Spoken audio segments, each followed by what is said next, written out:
के बाहर जंगल से सटी एक टूटी फूटी झोपड़ी में रहता था भोला। मिट्टी की दीवारें, फूस की छत और अंदर बस एक पुरानी चारपाई। उसकी पत्नी सीता हर रोज उसी झोपड़ी को साफ रखती, जैसे वह कोई महल हो। गरीबी उनके घर में थी, लेकिन दिलों में नहीं। सीता चूल्हे के पास बैठी बोली, आज बस 2 ही रोटियां हैं। कोई बात नहीं, आधी मैं खा लूंगा। सूरज निकलने से पहले भोला कुल्हाड़ी उठाकर जंगल की ओर चल पड़ा। रास्ते में कांटे, पत्थर और थकान सब कुछ रोज का हिस्सा था। भोला की जिंदगी में आराम नाम की चीज नहीं थी, सिर्फ मेहनत थी। जंगल में वह घंटों लकड़ी काटता, पसीना जमीन पर टपकता रहता। भोला को रास्ते में रामू काका मिलता है। वह 2 पल रुकता है और हालचाल पूछ लेता है। जंगल में पहुंचकर भोला पेड़ के सामने खड़ा हो गया। उसने कुल्हाड़ी जमीन पर टिका दी और दोनों हाथ जोड़कर पेड़ की ओर देखता हुआ धीमी आवाज में बोला, हे जंगल महाराज, हे इस धरती के रखवाले, आज मजबूरी में तुम्हें काटने आया हूँ। मुझे माफ करना, तुम्हें नुकसान पहुँचाकर मैं अपने घर का चूल्हा जलाना चाहता हूँ। जंगल में आवाज गूंज रही थी, लेकिन आज उसकी सांसें कुछ ज्यादा ही तेज थीं। माथे से पसीना बहकर आंखों में जा रहा था, हाथ कांपने लगे थे, फिर भी वह रुका नहीं। अचानक उसे चक्कर सा आया। उसने कुल्हाड़ी जमीन पर टिकाई। शायद आज शरीर साथ नहीं दे रहा। इतना कहते ही उसकी आंखों के आगे अंधेरा छा गया। भोला जमीन पर गिर पड़ा। इधर गांव में जब काफी देर तक भोला घर नहीं लौटा तो सबिता का मन घबरा उठा। रोज का नियम था, दोपहर से पहले वह लौट आता था, लेकिन आज न कोई आहट न कोई खबर। दिल में अनजाना डर लिए सबिता गांव के कुछ लोगों को साथ लेकर जंगल की ओर चल पड़ी। रास्ते भर उसका मन कांपता रहा। हे भगवान, कहीं कुछ अनहोनी न हो जाए। वह बार बार यही प्रार्थना कर रही थी। इतना लेट कभी नहीं होता था, आज पहली बार ऐसा हुआ। मुझे बहुत डर लग रहा है। थोड़ा आगे बढ़ने पर सबकी नजर जमीन पर पड़े भोला पर पड़ी। वह बेहोश हालत में पड़ा था।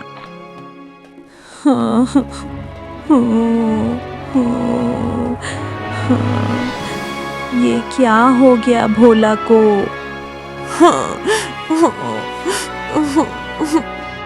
लगता है गर्मी के कारण भोला बेहोश हो गया है।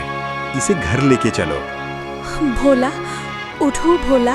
उठो भोला, आंखें खोलो, चलो घर चलो। भोला को घर लेकर आ जाता है। उनके पड़ोसी उन्हें रेस्ट करने के लिए कहते हैं, भोला बेटा, आराम से काम किया करो और अपनी सेहत पर भी ध्यान दो। मेहनत का फल मीठा होता है। पता नहीं सीता, क्या लिखा है हमारे किस्मत में। अगर काम नहीं किया तो घर कैसे चलेगा। घर का अनाज भी खत्म होने वाला है। कल मैं भी आपके साथ लकड़ी काटने जाऊंगी, आप अकेले नहीं जाना। आप लकड़ी काट देना, फिर दोनों मिलकर बाजार में जाकर बेचेंगे। हम दोनों मिलकर काम करेंगे। फिर शाम होते होते दोनों चुपचाप बैठकर खाना खाते हैं। दिन भर की हुई घटना की परछाई साफ दिखाई देती है। भले ही दोनों एक दूसरे से ज्यादा कुछ नहीं कहते, पर उनकी खामोशी ही सब कुछ बयां कर देती है। भोला हर कौर के साथ गहरी सांस लेता है, मानो मन का बोझ उतारना चाहता हो, और उसकी आंखों में चिंता साफ झलकती है। वहीं उसकी पत्नी भी खाना खाते खाते बार बार उसे देख लेती है। दोनों के चेहरों पर थकान, चिंता और अनकहे सवाल साफ नजर आते हैं, जैसे दिन की घटना ने उनके मन को भीतर तक झकझोर दिया हो। खाना खाकर भोला सो जाता है।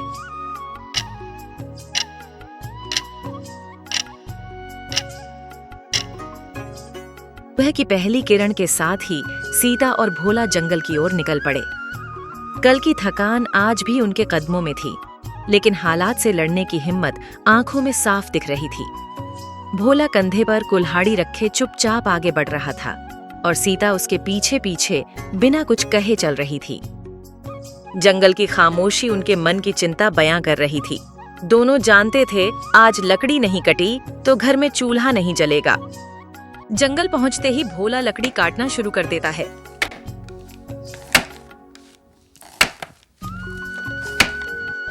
सीता, अब बस हो गया। आज के लिए इतना लकड़ी बहुत है। तुम बस सबको इकट्ठा करके बांध लो, फिर बाजार चलते हैं। कुछ देर बाद बहुत सारी लकड़ी काट लेता है। फिर धीरे धीरे सीता इकट्ठा करने लगती है। अच्छा ठीक है, मैं इकट्ठा कर रही हूँ। कुछ ही देर में दोनों लकड़ी की गट्ठर अपने सर पर उठाकर बाजार की ओर निकल पड़ते हैं। कुछ ही देर में बाजार पहुंच जाता है। वह सड़क के किनारे एक खाली जगह देखता है और वहीं रुक जाता है। अपने सिर से लकड़ियों का गट्ठर उतारकर जमीन पर रख देता है। फिर लकड़ियों को ठीक से सामने सजा देता है ताकि लोग आसानी से देख सकें। ओ भैया, ये लकड़ी कितने की है? एक लकड़ी 40 रुपए की है। बहुत ज्यादा कीमत बता रहे हो। कुछ कम करके मुझे सारी लकड़ी दे दो। ठंड आने वाला है, इसलिए मुझे लकड़ी की जरूरत है। कुछ ही देर में सारी लकड़ियां बिक जाती हैं।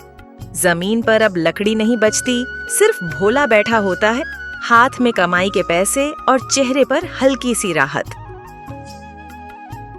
दोनों खुश होकर घर के लिए निकल पड़ते हैं। बाजार से लौट रहे भोला को रास्ते में साहूकार मिलता है। अरे भोला, क्या हालचाल है? बाजार से आ रहे हो क्या? जी, मालिक बाजार गया था लकड़ी बेचने। कल मेरे घर भी लकड़ी दे जाना, ठंड आने वाली है ना। जी मालिक, दे जाऊंगा। रात होने से पहले भोला अपने घर पहुंच जाता है। फिर सीता खाना बनाती है और दोनों आराम से बैठकर खाना खाते हैं। कुछ देर बाद भोला सो जाता है। कल मुझे साहूकार को लकड़ी पहुंचाना है। कल मैं बाजार नहीं जाऊंगा। सुबह लकड़ी काटने दूसरे जंगल जाऊंगा। अरे सुनो सीता, आज मैं पास की ही जंगल में जा रहा हूँ। आज साहूकार को लकड़ी देना है, जल्दी लौट आऊंगा। इतना कहकर भोला जंगल के लिए निकल पड़ता है।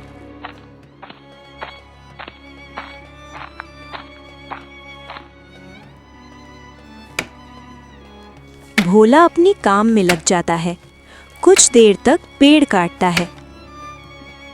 कुछ देर बाद बहुत सारी लकड़ी काट लेता है। लकड़ी काटने के बाद भोला अपने पीठ पर लकड़ी का गट्ठर उठाता है और जंगल से बाहर की ओर निकल पड़ता है। कुछ ही देर में भोला लकड़ी लेकर साहूकार के घर पहुंच जाता है। हाथों में छाले थे, माथे पर पसीना और सांसें तेज चल रही थीं। उसने लकड़ी साहूकार के दरवाजे के पास रख दी। आज तो जल्दी आ गया भोला। लगता है जंगल ने आज ज्यादा मेहनत करवा दी। जी मालिक, सुबह ही गया था। तो बताओ, कितने पैसे हुई इन लकड़ियों का? मालिक, एक लकड़ी 40 का है। इसमें पूरे 25 लकड़ियों हैं। 1000 रुपए हो गए पूरे का। साहूकार कुछ देर सोचता है, फिर भोला को 1000 रुपए देने से इनकार कर देता है। मैं इतने पैसे नहीं दूंगा। 500 रुपए में देना है तो दो, नहीं तो अपना लकड़ी के लेके जाओ। भोला निराश हो गया। करता भी तो क्या करता, शाम हो चुकी थी, बाजार भी नहीं जा सकता। भोला हार कर 500 रुपए लेने के लिए हाँ कह देता है। ठीक है मालिक, दे दीजिए, जैसी आपकी मर्जी। भोला करता भी तो क्या करता, हार मानकर मजबूरी में साहूकार से पैसा लेकर घर के लिए निकल पड़ता है। साहूकार चालाकी से कम पैसों में लकड़ी के लेता है। घर आकर भोला उदास थक हार कर बैठ जाता है। क्या हुआ जी, आज उदास दिख रहे हो? क्या बताऊं सीता, सेठ जी को लकड़ी दिया हूं, पूरे पैसे नहीं दिए, आधे पैसों में लिया है। ये बात सुनकर सीता को भी गुस्सा हो जाती है, पर करती भी तो क्या करती। अच्छा छोड़िए, कोई बेईमानी करके भी अमीर नहीं बन जाता। भगवान सबको देख रहा है। फिर सीता खाना बनाने बैठ जाती है। भोला भी आराम करने लग जाता है। अजी लीजिए, खाना खा लीजिए। गरम गरम खाना है, जल्दी खा लीजिए। आराम से भोला खाना खा रहा है। दिमाग में वही सब चल रहा है, साहूकार का बेईमानी। सीता कुछ कहने की कोशिश करती है, लेकिन भोला की उदासी देखकर कुछ नहीं कह पाती। भोला चुपचाप उठकर बाहर आया।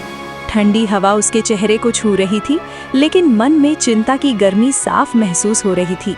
उसने अपनी कुल्हाड़ी उठाई और एक पल के लिए आकाश की ओर देखा। मन ही मन बोला, हे भगवान, आज की मेहनत सफल करना। इतने में उसकी पत्नी सीता जाग गई। उसने भोला की आंखों में छिपी चिंता देख ली। सीता ने धीमे स्वर में कहा, अजी, इतनी सुबह कहाँ जा रहे हो? कहीं नहीं सीता, जंगल जाने का सोच रहा हूँ। खाना बना रही हूँ, टिफिन लेते जाना। ठीक है सीता। कुछ ही देर बाद सीता टिफिन में खाना बांधकर भोला को दे देती है। भोला अपना कुल्हाड़ी और टिफिन लेकर जंगल के लिए निकल पड़ता है।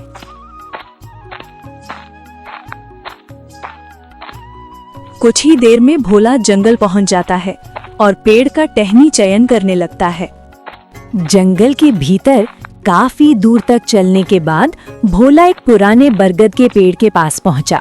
अचानक उसकी नजर जमीन पर अजीब सी उभरी मिट्टी पर पड़ी, जैसे किसी ने वहां कुछ छुपाया हो। भोला का मन चौंका। उसने कुल्हाड़ी एक ओर रखी। नीचे सोना के सिक्कों से भरे मटके पड़े हैं। भोला उसे देखता है और कुछ देर सोचता है। इस जंगल में ये मटका किसका है और यहाँ कौन रख गया है? मटका के पास बैठ जाता है। मटके पर समय की मार साफ दिख रही थी। भोला ने कांपते हाथों से ढक्कन खोला। अंदर सोने के सिक्के भरे थे जो हल्की धूप में चमक रहे थे। भोला की सांस थम गई। उसके मन में बीते दिनों की सारी तकलीफें एक पल में घूम गईं। खाली घर, सीता की उदास आंखें और बढ़ता कर्ज। भोला खुश हो जाता है उस दिन। वो लकड़ी भी नहीं काटता है, मटका लेकर घर के लिए निकल पड़ता है।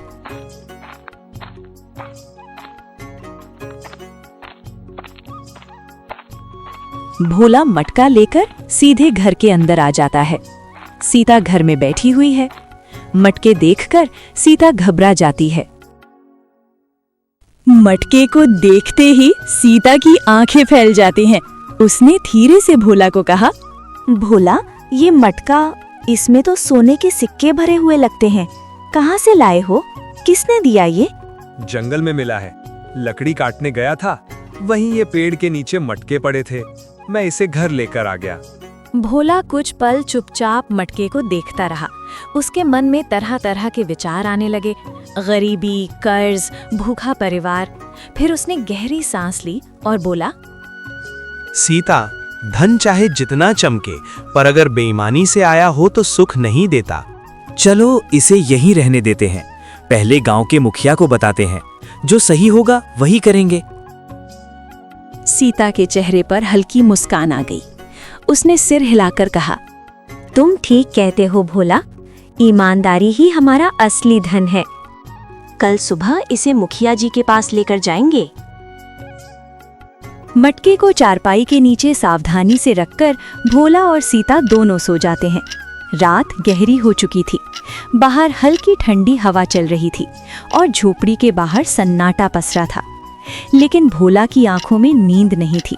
उसे बार बार मटके का ख्याल आ रहा था।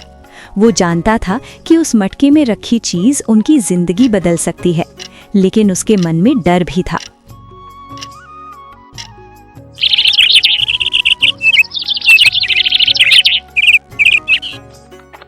अगली सुबह भोला और उसकी पत्नी सीता सुबह सुबह अपनी मेहनत के बाद जंगल से मिले सोने के सिक्कों से भरे मटके लेकर मुखिया जी के घर की ओर बढ़ते हैं। रास्ते में दोनों के मन में कई तरह के विचार चलते हैं। मुखिया जी की नजर जैसे ही भोला के हाथ में पकड़े मटके पर पड़ी, वे चौंक गए। उनकी भौएं तन गईं और आवाज में सख्ती आ गई। अरे भोला, ये मटका कहाँ से लाए हो? तुम जैसे गरीब लकड़हारे के हाथ में इतना भारी मटका, कहीं कुछ गड़बड़ तो नहीं? मुखिया जी, ये मटका मुझे जंगल में मिला है। मैंने इसे छुपाया नहीं, बल्कि सीधे आपके पास ले आया हूं, ताकि सच सबके सामने आ सके। अगर ये मटका सच में तुम्हें जंगल में मिला है और तुमने इसे लौटाने की नीयत से लाया है, तो ये तुम्हारी ईमानदारी का सबूत है। ये सारी बातें मुखिया जी का नौकर रामू सुन रहा था। उसने मुखिया जी से कहा, मुखिया जी कल साहूकार के घरों में छोड़ी हुई थी। पास के गांव के 2 चोर उसके घर रात में देखे गए थे, पर चोर कुछ सामान लेकर और कुछ सामान छोड़कर भाग गया। ठीक है, अभी के अभी साहूकार को बुला कर लाओ। रामू कुछ देर बाद साहूकार को बुला करके आता है। साहूकार सीधे मुखिया के सामने जाकर खड़ा हो जाता है। साहूकार, सुनने में आया है तुम्हारे घर पे चोरी हुई है। जी मुखिया जी, 2 दिन पहले ही मेरे घर चोरी हुई है। कौन चोरी करने आया था? क्या तुम चोर को देखे थे? जी मुखिया जी, 2 चोर आया था। दोनों नौजवान लड़का था। जैसे ही मैंने आवाज लगाया, दोनों चोर भाग गए। सच सच बताओ, क्या सोने के सिक्के से भरे मटके तुम्हारा है? जी मुखिया जी, ये मेरा ही मटका है। चोर लेके भाग गया था। सुनो, ये मटका भोला को जंगल में मिला।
तुम्हारी ईमानदारी का फल है, इसे रख लो।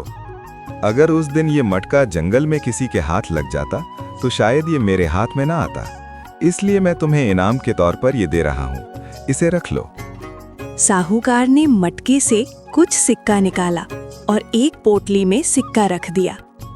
उस दिन सोने का सिक्का भोला के लिए सिर्फ इनाम नहीं था, बल्कि इस बात का सबूत था कि सच्चाई और ईमानदारी कभी व्यर्थ नहीं जाती। भोला, आज के जमाने में ऐसी ईमानदारी बहुत कम देखने को मिलती है। ये आधा सिक्का तुम्हारी सच्चाई और मेहनत का इनाम है।